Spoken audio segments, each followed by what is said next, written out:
ज्ञान चक्षुरुन्मिलितं येन तस्मै श्रीगुरवे नमः। श्रीचैतन्यमनोभीष्टं स्थापितं येन भूतले स्वयं रूपा कदा मया ददाति स्वापदान्तिकान्। जय श्री कृष्ण चैतन्य प्रभु नित्यानंद श्री अद्वैत गदाधर श्रीवासदि गौर भक्तवृंद। हरे कृष्ण कृष्ण कृष्ण हरे हरे, हरे राम राम राम हरे हरे। हरे कृष्णा। अभी हम चर्चा कर रहे हैं क्रोध वेग को लेकर के।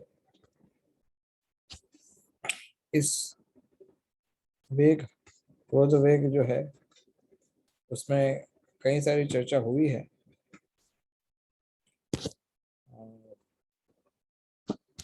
किंतु हम इस पर इसलिए डिस्कस ज़्यादा कर रहे हैं क्योंकि ये सीधा ही भक्तों की आपसी जो एकता है या यूनिटी है, इसके साथ संबंध रखता है। अगर आपसी यूनिटी भक्तों के बीच में बनी रहती है तो कलयुग के लिए भक्तों पर माया के रूप में प्रहार करना मुश्किल हो जाता है। लेकिन अगर कोई क्रोध वेग से प्रभावित होता है और भक्तों के बीच का जो आपसी एकता है उसको कमजोर बनाता है या नष्ट करता है, तो कलयुग के लिए काम आसान हो जाता है। किसी भक्त को उसकी शक्ति से कमजोर करना ये कलयुग के लिए आसान है। प्रायः ऐसा होता है कि कुछ चीजें, कोई लोग, कुछ बातें हमें पसंद नहीं होती और इसलिए हम उस पर नाराज हो जाते, गुस्सा हो जाते। या फिर कभी ऐसा भी होता है कि कई बार हम कुछ आशाएं रखते हैं, कुछ एक्सपेक्टेशन रखते हैं अलग अलग प्रकार के लोगों से, अलग अलग प्रकार के एक्सपेक्टेशन। उसमें भी समस्या आती है क्योंकि एक्सपेक्टेशन किसी और व्यक्ति से रखना हमारी समस्या है कि हम एक्सपेक्टेशन अपने हिसाब से तय करते हैं कि हमें क्या एक्सपेक्टेशन रखना चाहिए। वास्तव में एक्सपेक्टेशन उसकी क्षमता के आधार पर रखना अच्छा है, सामने वाले की क्षमता के आधार से एक्सपेक्टेशन रखना अच्छा है। लेकिन अगर हम उसकी क्षमता के बिना हम अपने हिसाब से केवल आशा बना के बैठते हैं, स्वाभाविक है कि आप निराश होंगे और ये निराशा आपको क्रोध वेग को बल देगा। इसलिए कलियुग को अपने से दूर रखने के लिए क्रोध का जो वेग है उसको हटाने का प्रयास करना चाहिए। अगर ये बड़ी बड़ी जो बोट होती है, बड़ी बड़ी स्टीमर होती है, इसके हम पहले एक बार चर्चा किया था बीच में, वो हजारों किलो का वजन होता है उसका। उस बोट का वजन हजारों किलो होता है, तभी उसको वेट बेरिंग कैपेसिटी बढ़ती है। ये क्रूज जो होते हैं या फिर बोट होती है बड़ी, जिसमें सैकड़ों लोग समा सकते हैं, 200 500 1000 आदमी उसके ऊपर रह सकते हैं, सब सुविधाएं रखते हैं, ये सब होता है, तो उससे कम से कम 3 से 4 गुना तो उसका वजन होगा उस बोट का, तब जाके वो इतने वेट को बेयर कर सकता है। तो इसी तरह से अगर भक्त लोग आपसी यूनिटी बना के रखे हैं तभी ये संभव होगा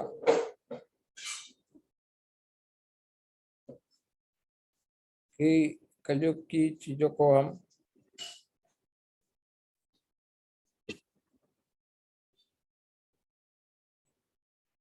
कलयुग के आक्रमणों को हम उससे अपने आप को सुरक्षित रख पाएंगे। सो हमें अपने आप को इस तरह से प्रिपेयर करना है कि हम कम से कम एक दूसरे को परेशान ना करें।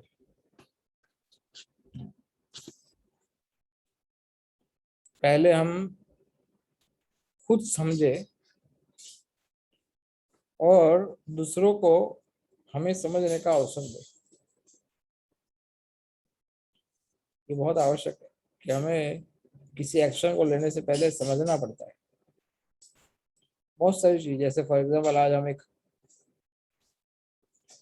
चर्चा कर रहे थे, रिसेंटली जो बांग्लादेश में अटैक हुआ, इस्कॉन के भक्तों के ऊपर, इस्कॉन मंदिर में प्रभुपाद की मूर्ति के ऊपर, ग्रंथों के ऊपर, भगवान के फोटोज के ऊपर, और कई अन्य हिंदू मंदिर, प्रतिमाएं और कई हिंदू लोग, उन सब पर जो अत्याचार अभी तक हुए रिसेंटली, उसके लिए आज हमारा मीटिंग था तो गुजरात लेवल का। तो हमारा ये निष्कर्ष था कि सबका क्रोध उचित है उन लोग के प्रति जिन लोगों ने इतना घिनौने हरकतें की, घिनौने काम किए, लेकिन हमें पहले अपने आप को पहले समझना पड़ेगा खुद को कि हम क्रोध का प्रदर्शन किस तरीके से करें। तो इन अदर वर्ड्स ये उचित क्रोध है, इसमें ज्यादा सोचना की आवश्यकता नहीं है। लेकिन प्राय भक्तों के बीच में जब क्रोध की बात आती है तो अक्सर ऐसा देखा जाता है कि वो अनुचित ही होता है, उसको ठंडा करना पड़ता है। क्योंकि मोस्टली 90% ऑफ मिसअंडरस्टैंडिंग या तो फिर ईर्ष्या या द्वेष या इनसिक्योरिटी या इस प्रकार की कुछ चीजों से वो कलुषित होता है। किसी के प्रति कभी किसी के साथ हो सकता है कि समझ लो कि अनबन हुई, आपसे कोई नाराज हुआ, आपने उस पर गुस्सा किया, या आप आप उस पर, आपसे वो गुस्सा हुआ या कुछ भी हुआ, तो बेस्ट ऑप्शन है कि उसको तुरंत सॉल्व करके उसको कुछ प्रसाद वसाद दो, उसको कुछ गिफ्ट दो सामने वाले को, वो भी आपको इस तरह से प्रसाद खिलाए, कुछ गिफ्ट दे, और जो ग्रजीज है उसको हटाओ। ग्रज नहीं रखना। जैसे हमने बताया थर्ड लेवल का, वो पकड़ के रखते हैं माइंड के अंदर, तुमने मेरे साथ ऐसा किया था, तुमने मेरे साथ ऐसा किया, अब तुम भी देखना, मरूंगा लेकिन भूलूंगा नहीं। लेकिन ये विचार नहीं रखना चाहिए। थोड़ा बहुत होता है उसको वहीं से खत्म कर देना चाहिए, तो क्या आगे जाके वो बड़ा स्वरूप ना ले। अगर कोई आपकी बात को नहीं सुनता, आपने प्रयास किया लेकिन वो नहीं मान रहा है, उसके लिए आप जिम्मेदार नहीं हो, लेकिन आप प्रयास कर सकते हो मल्टीपल टाइम, क्योंकि आप नहीं चाहते कि भक्तों के बीच में या किसी के प्रति झगड़ा बढ़े। हाँ? खास करके जिस व्यक्ति के साथ आपकी ऑलरेडी एक बार अनबन हो चुकी हो, उसके साथ आर्ग्यूमेंट्स में तो कभी नहीं जाना चाहिए।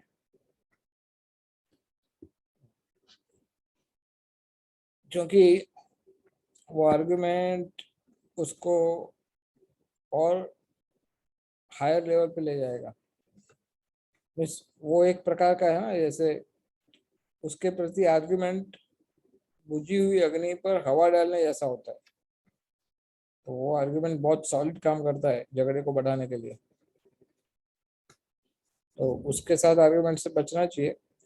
रादर ऐसा प्रयास करना चाहिए कि उसके साथ व्यवहार में ऐसा कोई कार्य मत करो जिससे उसको क्रोध आता हो। कई भक्त ऐसे होते हैं, जब उनको पता पड़ जाता है कि इस भक्त को ऐसा करने से इरिटेट होता ही है, और उसको क्रोध आता है, जानबूझ के ऐसा काम करते हैं।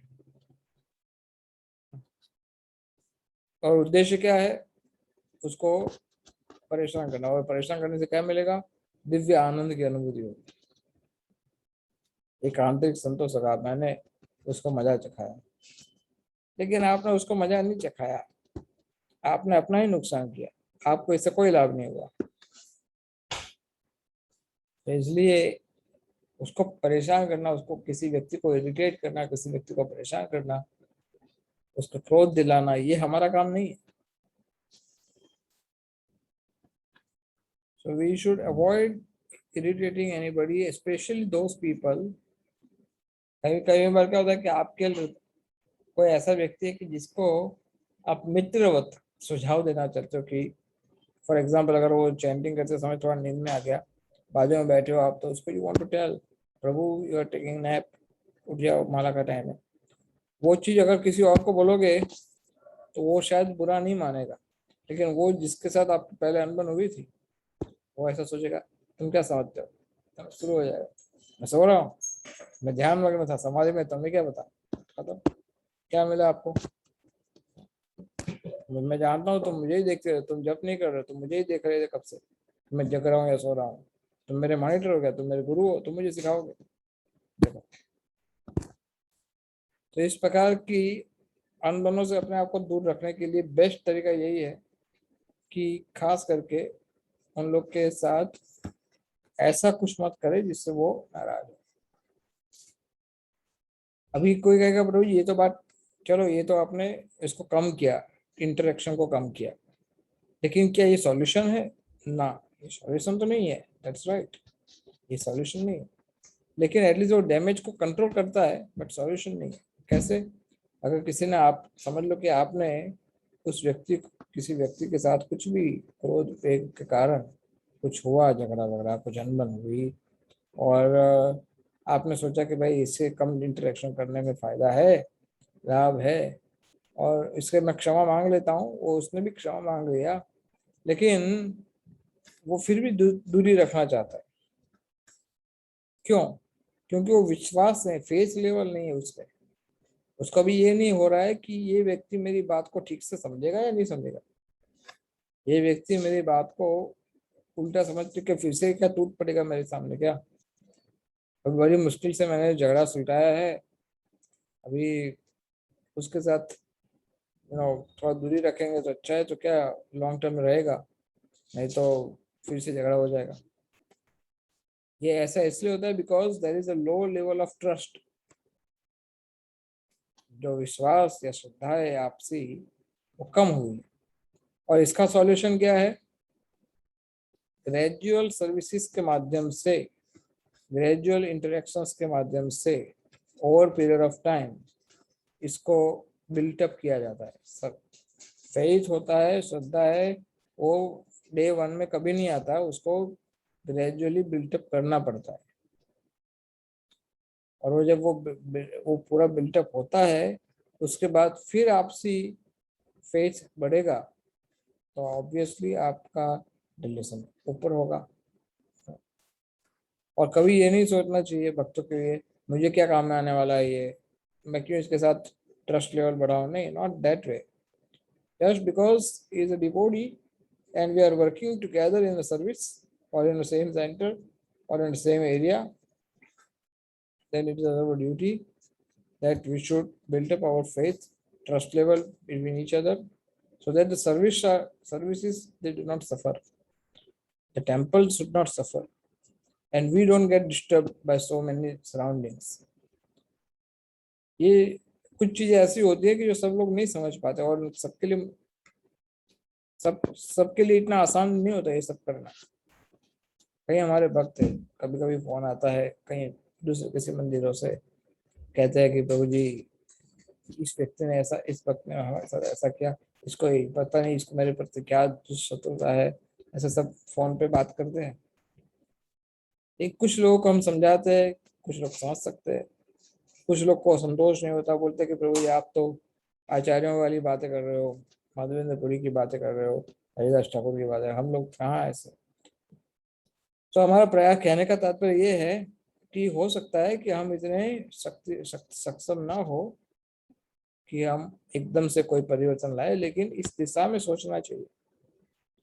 अगर इस दिशा में सोचेंगे तो धीरे धीरे ये परिवर्तन आएगा, क्योंकि परिवर्तन अगर हम चाहते हैं तो परिवर्तन आएगा भी सही। और कोई व्यक्ति बहुत ज्यादा क्रोध में है तो क्या होगा,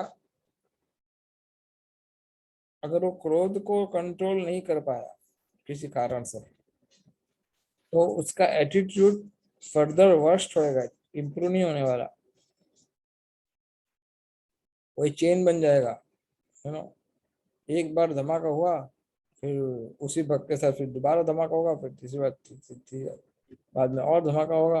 अब परिणाम ये आएगा कि वो एक भक्त दूसरे भक्त को देखना भी नहीं चाहता। क्या हुआ, इससे क्या लाभ हुआ? कोई लाभ हुआ नहीं। तो इसलिए जो क्रोध में, क्रोध को वश में नहीं करता, क्रोध वेग को वश में नहीं करता, वो क्या होगा कि उसका एंगर का जो लेवल है वो बढ़ता जाएगा, धीरे धीरे धीरे धीरे धीरे ऊपर चला जाएगा। हाँ, क्योंकि जैसे हमने बताया कि क्रोध को उकसाने के लिए बहुत सारे कारण होते हैं। क्रोध वेग को, एक तो हमने बताया कि आपकी इच्छा पूरी नहीं होगी, आपका एक्सपेक्टेशन पूरा नहीं हुआ, हाँ, आपको पूरा सम्मान प्राप्त नहीं हुआ, आपका इंसल्ट कर दिया, व्हाटएवर। लेकिन इसी को आगे बढ़ाओगे तो आप फिर एक डिवोटी के प्रति ग्रजेस पैदा करोगे। फिर ऐसा होगा कि कृष्णदास से ग्रजेस हुआ, रामदास से ग्रजेस हुआ, उसके एक भक्त बता रहे हो, इससे प्रॉब्लम है, अच्छा ठीक है, उससे प्रॉब्लम है, ठीक है, उससे प्रॉब्लम है, ठीक है, इससे प्रॉब्लम है। भाई तुम सबसे प्रॉब्लम है तो एक्चुअली प्रॉब्लम कहाँ पर है? प्रॉब्लम तो हम में है ना, कि हम, ये आपका सबसे ही प्रॉब्लम है तो प्रॉब्लम आप में है। That we have to change our attitude. आप गलत नहीं हो, बट एटीट्यूड को चेंज करने की requirement, that's it. You are nice person, you want to serve Srila Prabhupada, you want to serve Krishna, everything is right, nothing is bad, but just a little improvement is required, that you have to change your attitudes, that's it. अगर आप perfectionist हो, you know what you call perfectionist, आप हर एक चीज में perfect सब चाहते हो, ये एकदम ऐसा होना चाहिए। मेरे आजू बाजू सब सुखदेव गोस्वामी, भरत महाराज और बड़े महाभागवत भक्तिविनोद ठाकुर, ऐसे सब लोग होने चाहिए। मेरे आजू बाजू सब ऐसे ही लोग होने चाहिए। सब कुछ नंबर वन चाहिए प्रभु जी, क्लीनलीनेस हो, सर्विसेज हो, डिटीवर्शिप हो, बुक डिस्ट्रीब्यूशन हो, सब कुछ एकदम नंबर वन होना चाहिए। तो परफेक्शनिस्ट को सबसे पहले खुद को परफेक्ट बनाने के लिए सोचना चाहिए कि how how perfect you are. The perfectionist is having always a problem with everybody. ब्रह्म प्रमाद विपरीलिप्सा करना पाठव, आर्ष विज्ञ वाक्य नहीं दोष ही सब। Cheating propensity to get, to commit mistake, to get illusion, and what is fourth?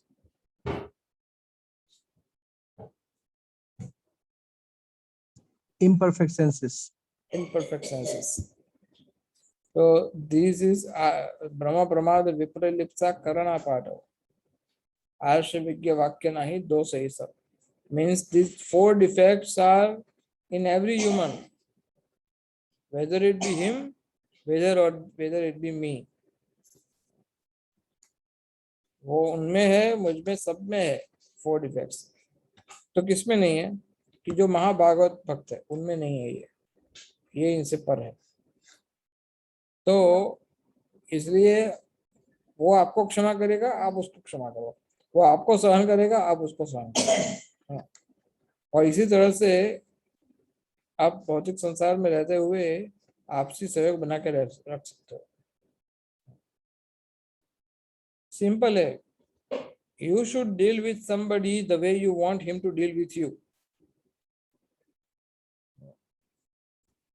आप किसी व्यक्ति के साथ ऐसा व्यवहार कीजिए जैसे व्यवहार की आप अपेक्षा करते कि वो आपसे करे। what you invest, you get. You give anger to him, you get anger from him. But if you give love to him, you get love from him. अगर आप किसी को प्रेम दोगे तो वो प्रेम देगा, आप किसी की शत्रुता रखोगे तो वो शत्रुता रखेगा। सिंपल।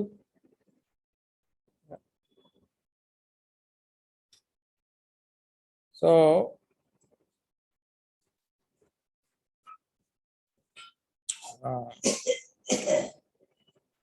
द एंगर, जो क्रोध होता है, उसका सही उपयोग और दुरुपयोग दोनों को समझना बड़ा आवश्यक है।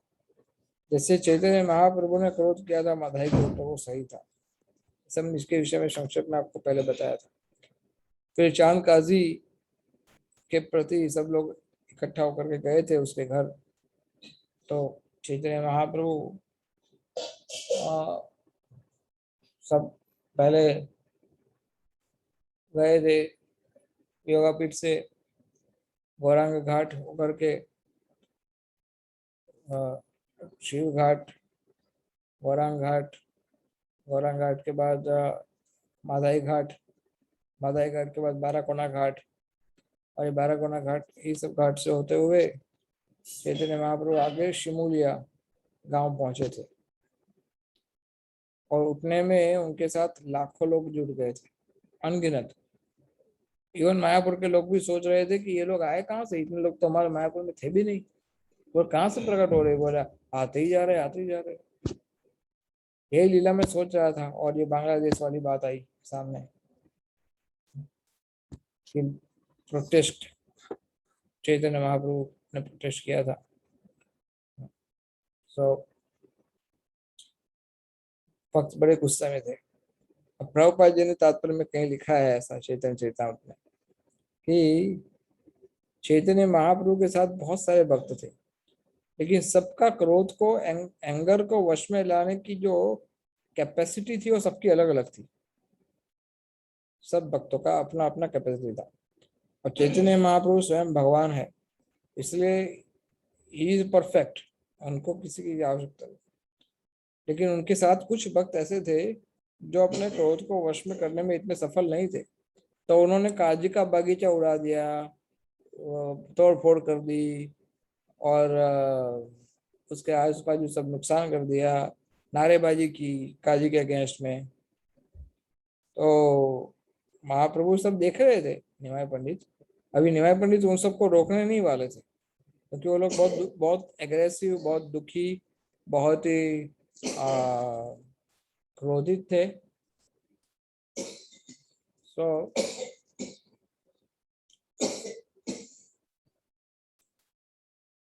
चैतन्य महाप्रभु उनको रोका नहीं, लेकिन चैतन्य महाप्रभु ने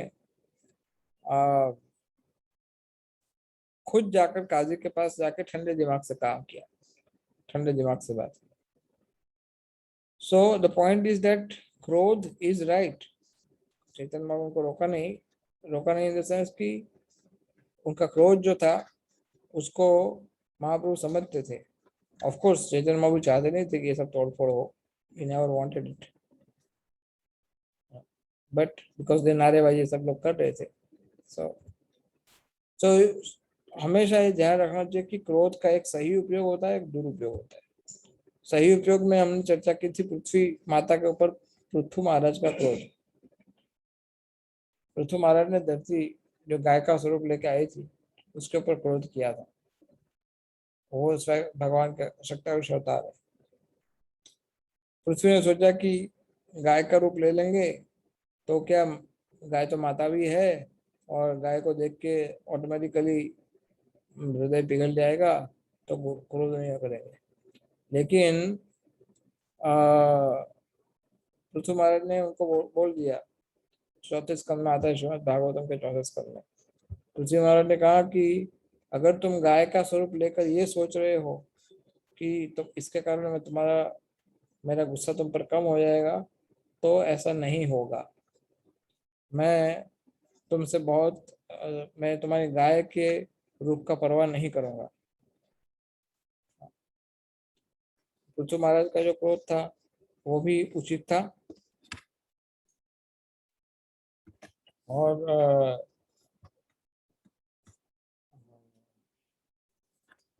दूसरा दूसरा एग्जांपल कोई बता सकता है? Anybody can give another example?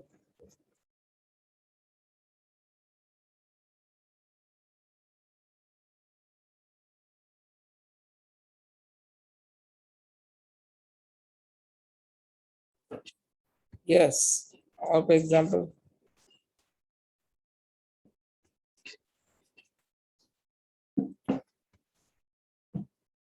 Parikshit महाराज ने कलयुग पर गुस्सा किया था।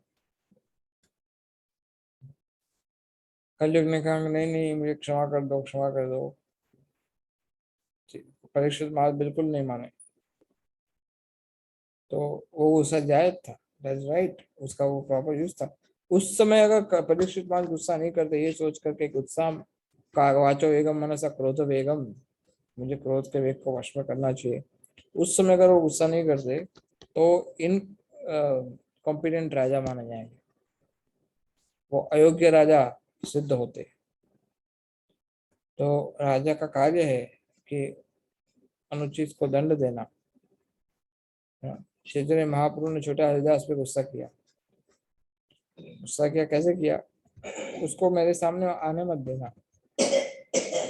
आने मत देने का अर्थ क्या है कि महाप्रभु उस पर प्रसन्न थे, लेकिन वो सिद्धांत में कहीं कॉम्प्रोमाइज नहीं करना चाहते थे, और उसके हरिदास, छोटा हरिदास के माध्यम से वो सारे संसार के सामने एक प्रमाण प्रस्तुत करना चाहते थे कि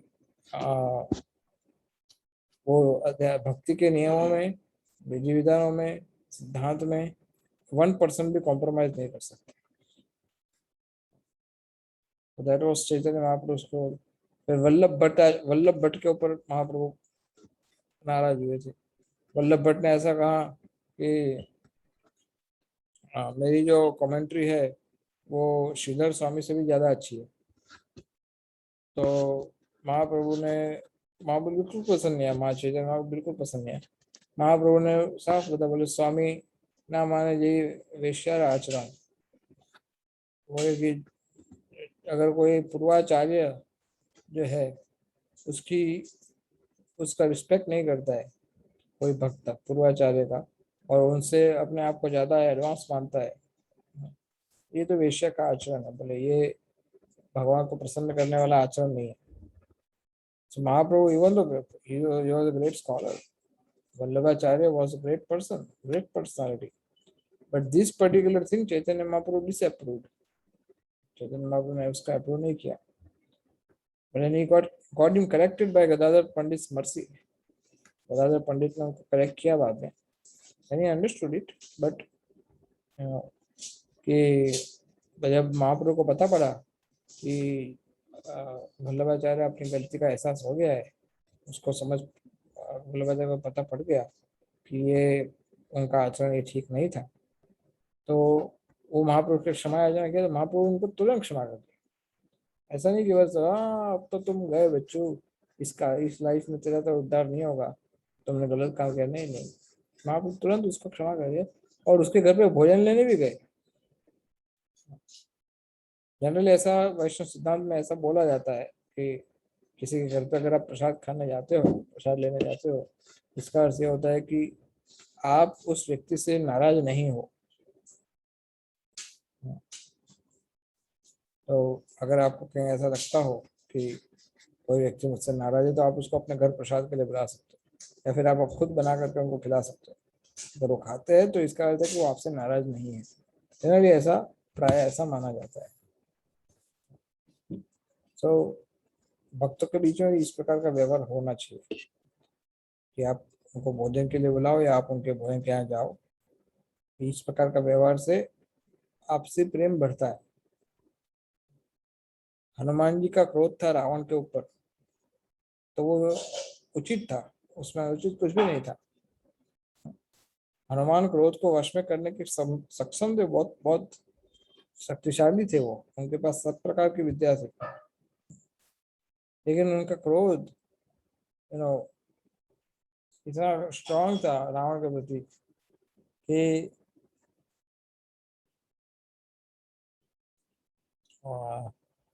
उन्होंने लंका को भी जला डाला।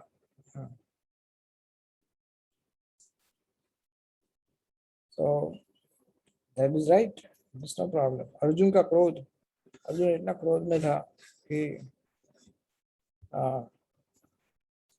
तुमने अभिमन्यु का वध कर दिया, धर्म का नाश किया, सब धर्म का पक्ष लेने वाले, उनका खुद के गुरु सब आ गए।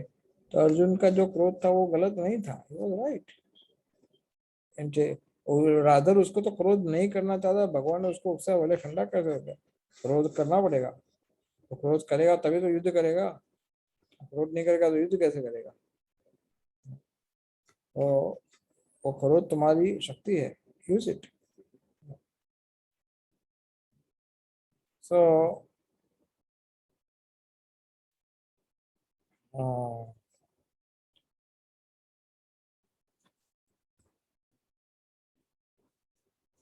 चैतन्य महाप्रभु ने प्रीति लक्षण दिखाया वल्लभाचार्य के प्रति,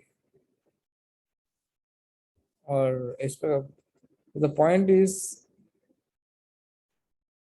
जो एग्जाम्पल हमने आपके साथ चर्चा की है, इस सारे एग्जाम्पल का मूल शायद यही है कि प्रीति लक्षण को बढ़ाना चाहिए।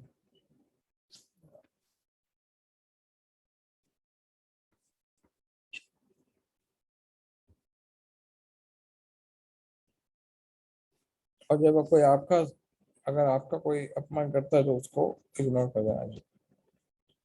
सार्वभौम भट्टाचार्य ने महाप्रभु को रिस्पेक्ट नहीं दिया शुरू से। सार्वभौम भट्टाचार्य बोले ये तुम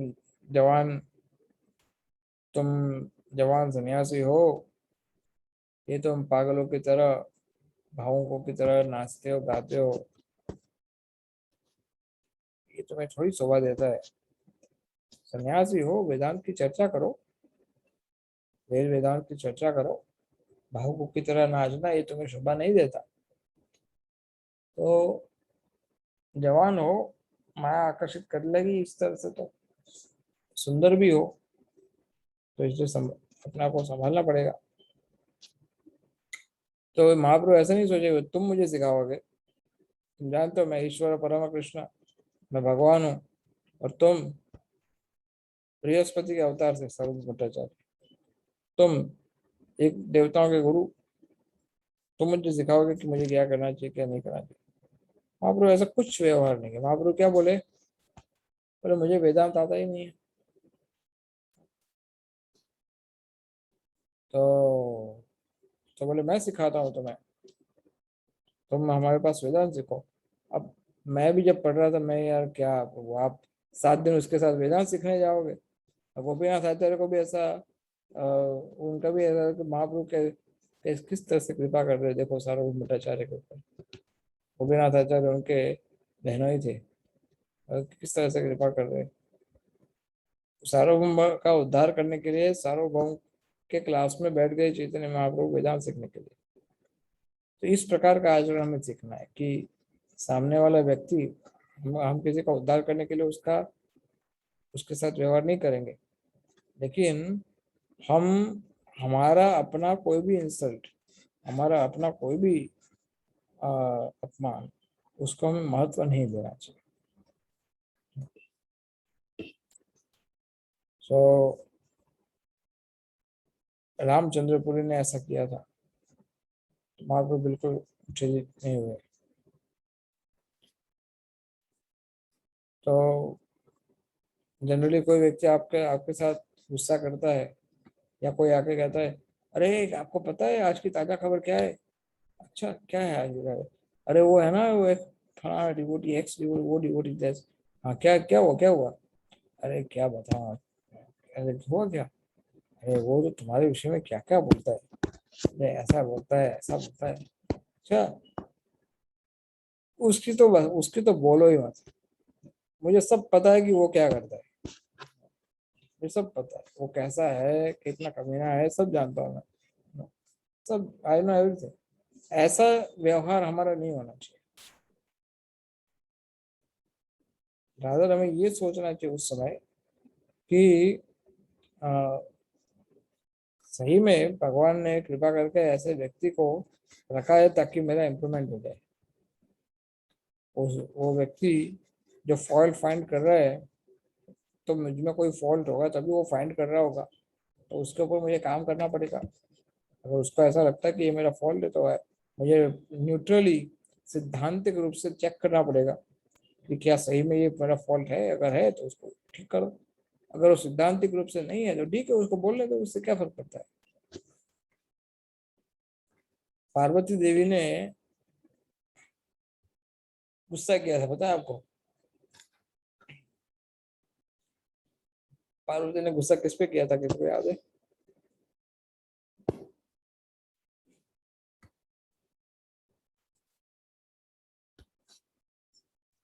अपने पति से। अच्छा, शिव जी से किया था। और एक किसी देवरी के ऊपर गुस्सा किया हो ऐसा?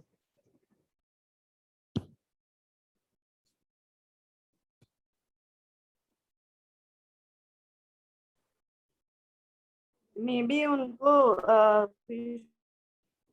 विष्णु भगवान का प्रसाद नहीं मिला था, तब आई थिंक किया था गुस्सा।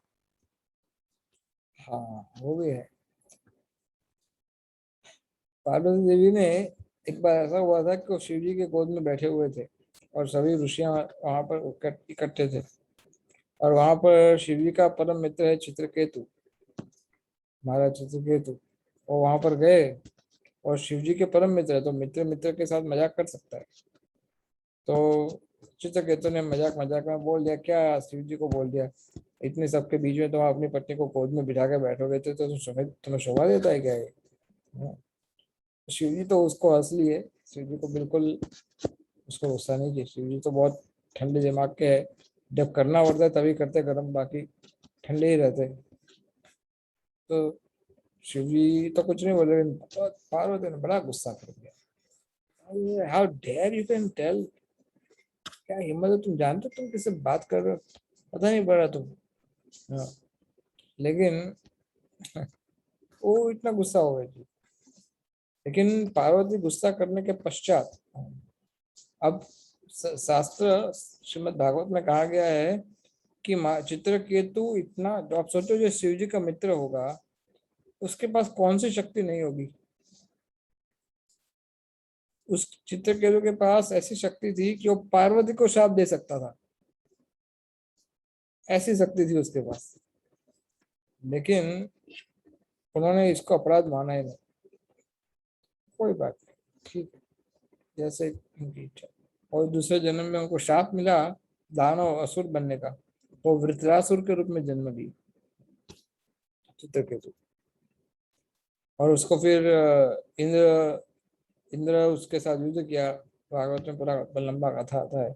इंद्र को ऐसा लगता था कि वो जानता नहीं था कि इसकी बैकग्राउंड स्टोरी क्या है वृत्रासुर की। वो तो बस यही सोचता था मेरा आसन छीन लेगा, मेरा आसन छीन लेगा।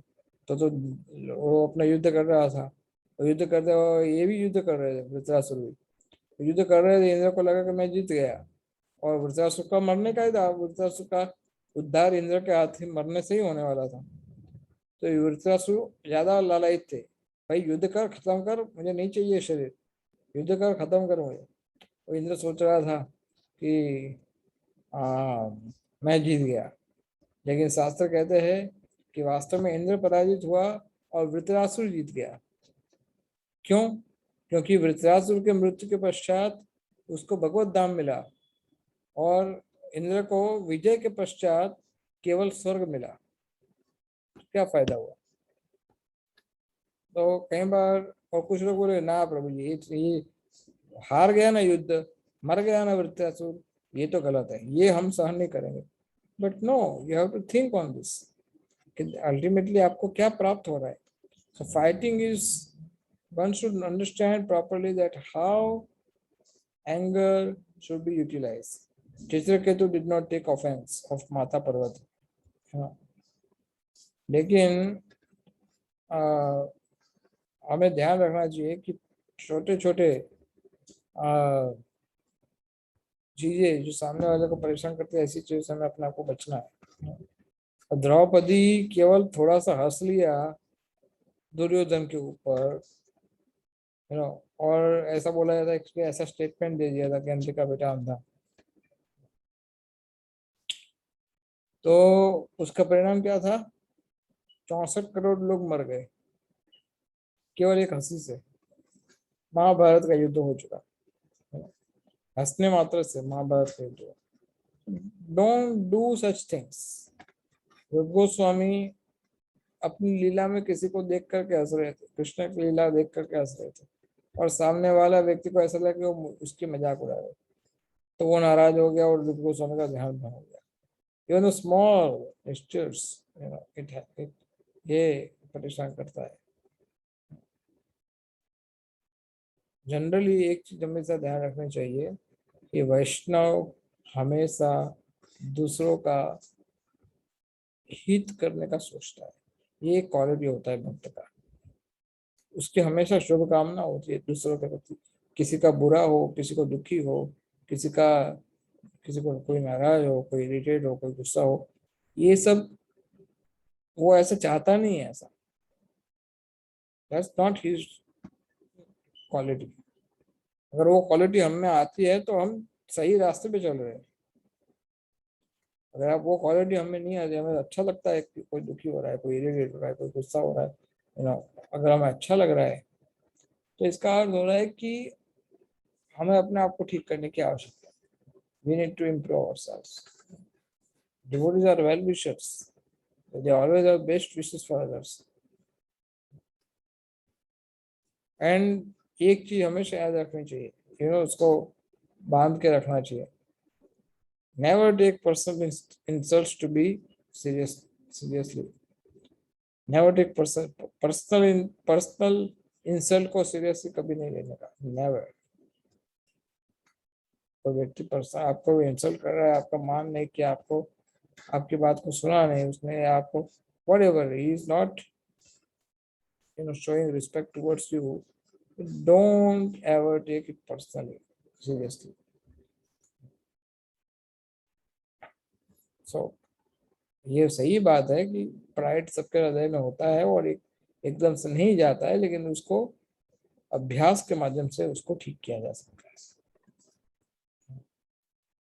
शुरू शुरू में प्राइड ज्यादा होता है तो तुरंत गुस्सा, नाराज हो जाता है, एग्रेसिव, धीरे धीरे धीरे वो कम होता जाता है। लेकिन इस साथ साथ में ये भी समझना चाहिए कि प्राइड ऐसी चीज है कि एकदम से नहीं जाती है।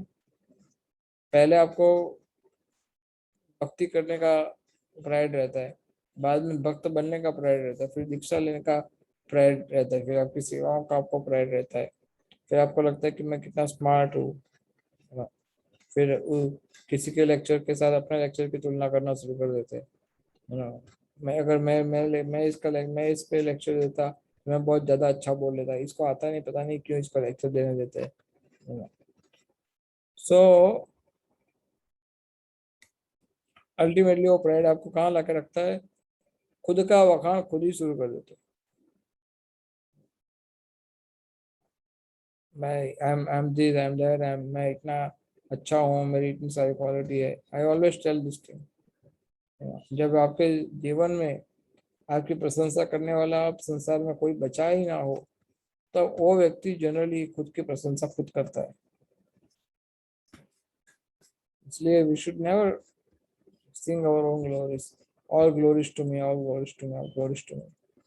I did this, I did that. No, that's as a sharing is okay, but it is not in the mood of getting the so-called cheap respect, labh, puja, pratishtha. Not for that. So dangerous. If other devotees are talking about your glories, you can change the topic, because that's not our nature to hear our own glories. अपने आप की कोई आपको बहुत स्तुति कर रहा है, आपकी आपकी प्रशंसा कर रहा है, तो जनरली भक्त लोग सोचते हैं कि अगर तुम एक शब्द ज्यादा बोलोगे तो मैं तो कच्चा भक्त हूँ, माया से आकर्षित हो जाऊंगा, इससे अच्छा है कि तुम किसी और विषय की बात करिए। अगर कोई लगता है नहीं नहीं ये जेन्युइन है, आपने सही में कोई अच्छा काम किया है, आपने बहुत अच्छा सेवा किया है, you have achieved such thing, no, then you can say that maybe you can change your mindset that it was not you but it was a team effort. So you should not get the credit for everything. You know, and ultimately the guru only made you, what so called qualified to do it.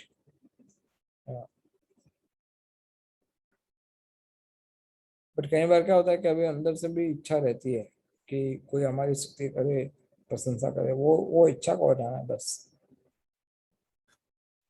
आप अपने आप को गुरु के प्रति, भक्तों के प्रति और परंपरा के प्रति अपने आप को ग्रेटफुल इंटरनली फील करते हो कि इनके कारण जो कुछ हुआ है, इनके कारण हुआ है, इनकी कृपा से सब कुछ हुआ है, और यही रियलिटी है और यही वर्डिक्ट ऑफ द स्क्रिप्चर है। अगर आप इस प्रकार से इंटरनली स्ट्रांग फीलिंग रखते हो तो आपको आशीर्वाद और वरदान अधिक मिलेंगे। ये सोचने का सही तरीका है। we have to cultivate that. कभी कभी आपको बाद में पता पड़ेगा I should not have said this, why, because इसमें तो मेरी अपनी प्रशंसा हो रही है। या फिर कोई व्यक्ति मेरी स्तुति कर रहा था और मैंने उसको रोका भी नहीं, मैंने मना भी नहीं किया, मैं सुनता रहा और मुझे अच्छा भी लग रहा था। ऊपर ऊपर से बोल रहा है ना ना ना ना, मैंने नहीं किया, बट मैंने कुछ अंदर से मुझे ऐसा लग रहा था कि नो इट वॉज मी। देखा, खुद को सोच यार क्या कमाल का काम कर दिया आप खुद ने, अब सब लोग भी तारीफ कर रहे हैं। तो I deserve now. I deserve something. What do you deserve? You deserve nothing. So that mindset we have to cultivate. That we deserve nothing. Whatever you are getting is out of mercy of Krishna. You don't get anything. You don't deserve anything because you are good for nothing. So अगर दूसरों के प्रति ये व्यवहार अच्छा है, दूसरों के प्रति ऑलवेज रिकॉग्नाइज, उनके कंट्रीब्यूशन को हमेशा रिकॉग्नाइज करो। किसी भक्त के जो कोई भी कंट्रीब्यूशन है उसको हमेशा रिकॉग्नाइज करो कि जो जेन्युइन है उसको हमेशा रिकॉग्नाइज करना चाहिए। हाँ, अगर आपको लगता है कभी कभी ऐसा कि आपने बहुत अच्छा काम किया है, बहुत अच्छा सेवा किया है, you have done very nice, wonderful, something extraordinary, incredible, something you think, then compare yourself with acharyas and gurus and some advanced devotees than you. And what you have done? Oh, मुझे तो लगता है मैं तो बहुत बड़ा काम कर दिया, मैं तो कुछ भी नहीं किया, मैं तो मच्छर हूँ इन लोग के सामने, आई एम सो इनसिग्निफिकेंट।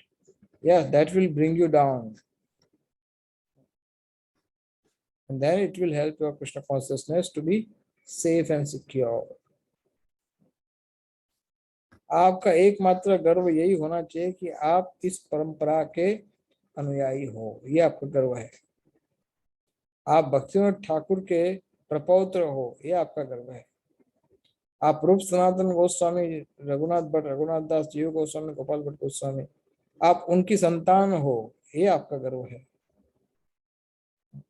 आप प्रभुपाद जी आपके दादा है, ये आपका गर्व है।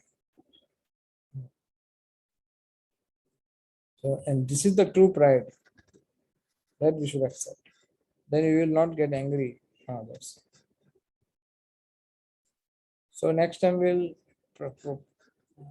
try our best. Next time we'll conclude Krodha Vegam, hopefully, because I think that I can speed it up. But if you think that this discussion is very helpful, there is no need to speed it up.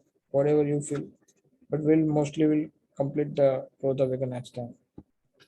So I stop here. किसी को कोई प्रश्न तो पूछिए। हरे कृष्ण प्रभु जी, दंडवत प्रणाम। धन्यवाद प्रभु जी, भगवान से संबंध स्थापित हम 5 तरीके से कर सकते हैं, और वो हमें स्पेशल एफर्ट इस तरह से नहीं डालने चाहिए, पुश नहीं करना चाहिए, लेकिन भक्ति में लगे रह के वो अपने आप एग्जिबिट हो, डेवलप होगा उस तरह का भाव। लेकिन हम प्रेयर हमेशा दासानुदास बनने का करते हैं, तो फिर क्या उस केस में भी अलग प्रकार का भाव डेवलप होगा कि फिर दासत्व का ही भाव आता रहेगा अपने में? फर्स्ट जो स्टेप होता है या फर्स्ट जो मूड होता है दास भाव का, ये कॉन्स्टिट्यूशनल पोजीशन है। तो हम दास के भाव को पकड़ के रखेंगे हमेशा, तो बाकी के जो रिलेशन मूड है वो अपने आप प्रकट होंगे। इसको आपको नहीं प्रकट करना पड़ेगा, हमें केवल एक चीज को पकड़ के रखना है कि मैं दास हूं, बस इसको पकड़ के रखना। दास में इसका अर्थ होता है कि अभी हम पूरी तरह से दास नहीं बन पाए, लेकिन दास बनने का प्रयास कर रहे हैं। दास क्यों नहीं बन पाए? क्योंकि दास का काम है स्वामी का सेवा करना, और स्वामी की सेवा करने का अर्थ होता है किसी और की सेवा नहीं करना। लेकिन अभी हम माया की सेवा कर रहे हैं, हम अपनी मन की सेवा कर रहे हैं, हमारी इंद्रियों की सेवा कर रहे हैं, इसलिए अभी हम प्रॉपरली पूरा दास बने नहीं है। तो दास भक्ति जो है चैतन्य महाप्रभु के लिए तो केवल एक ही भक्ति है, उसमें वात्सल्य सख्य माधुर्य का स्थान नहीं है। चैतन्य महाप्रभु के लिए केवल और केवल दास्य भक्ति ही है। और कृष्ण के लिए या रामचंद्र के लिए उसमें भी जो बाकी के जो रस है, वात्सल्य सख्य माधुर्य, ये सब जो रस है कृष्ण के प्रति, ये रस भी अल्टीमेटली उसका जो बेस है वो है दास। जैसे फॉर एग्जांपल एक स्थान पे हम गए थे अमेरिका में, तो एक डिवोटी का डोसा का दुकान था, डिवोटी डोसा बना था, गर्मा गर्म डोसा। तो हम वहां पर गए थे, तो बोले भैया कौन सा डोसा खाना है? डोसा कौन सा होता है, एक ही तो होता है। तो हमारे पास एक नहीं है, हमारे पास 50 है। 50? ऐसा क्या है भाई, इतना तो मैं खाऊंगा नहीं। मैं क्या है, तो भाई पाव भाजी का डोसा दिया, कभी उसका डोसा दिया, कभी इसका डोसा दिया। मैं क्या, हद है तुम्हारी तो यार, क्या क्या डाले जा रहे हो। तो बोले भाई बेस जो है ना वो तो एक ही रहता है, उसके ऊपर टॉपिंग अलग अलग होते हैं। तो बेस तो दास से भक्ति ही रहेगा, उसके ऊपर टॉपिंग अलग अलग हो सकते हैं। ये आपका दास से माधुर्य रस, कौशल्य रस और सख्य रस। लेकिन इसमें एक एक चीज एक्स्ट्रा है कि यहाँ पर ये स्टेप बाय स्टेप इम्प्रूवमेंट होता है। बस दास्य के ऊपर आता है सख्य, सख्य के ऊपर आता है वात्सल्य, और वात्सल्य के ऊपर आता है माधुर्य। So it is not replacement, it is addition. 1 + 1, that is Sakhya. 1 + 1 + 1, that is Vatsalya. And then again 1 more +1, that is Madhurya. So is that answers? Thank you very much. Hare Krishna. और प्रश्न? Hare Krishna Prabhuji, we shouldn't expect glorification, yeah, whatever glorification by chance if at all we get, we need to divert it to Guru or Parampara. Yeah. When we glorify, suppose a neophyte or some, and then suppose if we think, if we glorify, will that the person, will he take it as on motivational purpose or वो से गलत रास्ते पे जाएगा? ऐसी अगर feeling आए तो उस टाइम में हमें ग्लोरीफाई करना चाहिए कि नहीं करना चाहिए? First of all, if you are his seva in charge, or administration wise you are superior on him, XYZ, or you are direct authority for him, then you should control your glorification. The best way is glorification on his backside, not on his face. But some motivation that you have done good is required at times, not every day. कुछ समय पे थोड़ा motivation के लिए a kind of recognition. Yes, I recognize. I have seen you have done good. Keep it up. That is nice way to do. But to glorify him more than he deserves, because you are on correcting, you are serving as a well-wisher. So आपकी ज़्यादा प्रशंसा उसको माया से आकर्षित करेगी. But if you are not authority of somebody, in that case, अगर आप किसी को प्रॉपरली जेन्युइनली अगर आप उसको अप्रिशिएट कर रहे हो, जेन्युइनली आप उसको ग्लोरीफाई कर रहे हो, तो उसमें कोई आपत्ति नहीं, because you are not his authority, so there is no harm in that.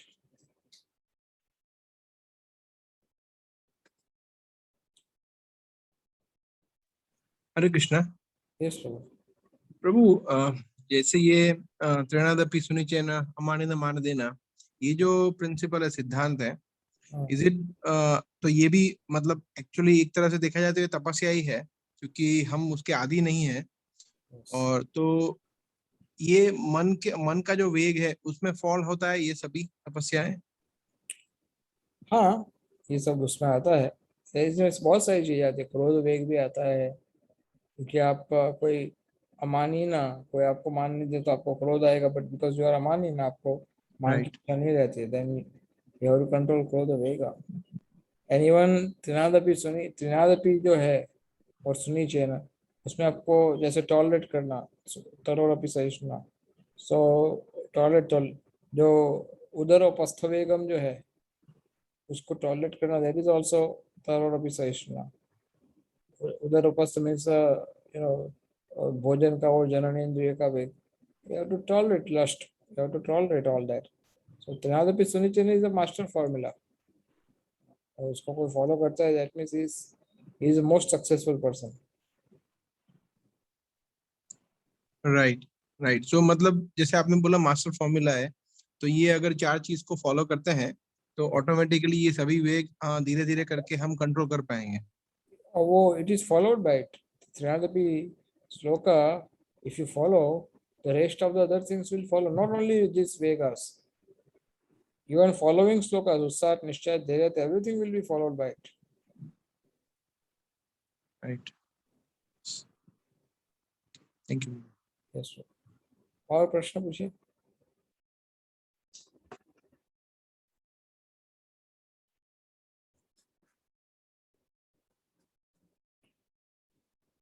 Okay, so we shall stop now,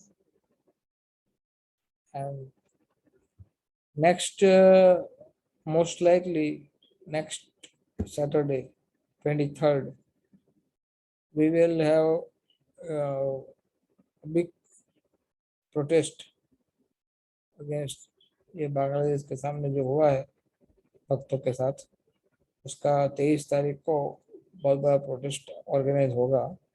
उसका समाचार आपको अपने अपने मीडिया से मिल जाएगा, सोशल मीडिया से you'll get. So we today entire day we had a meetings, so अलग अलग levels की.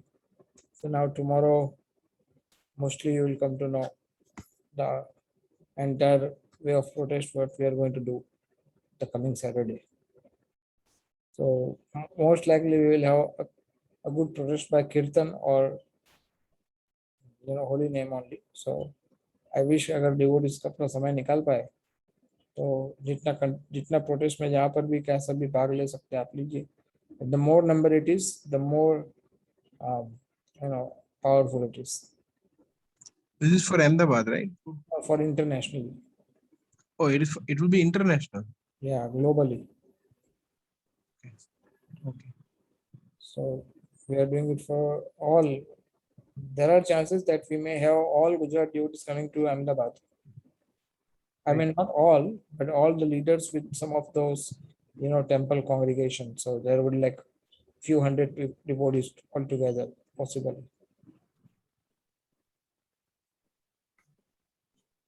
So let's see how we can do it. Okay, so we stop now. Yes. Hare Krishna. Hare Krishna.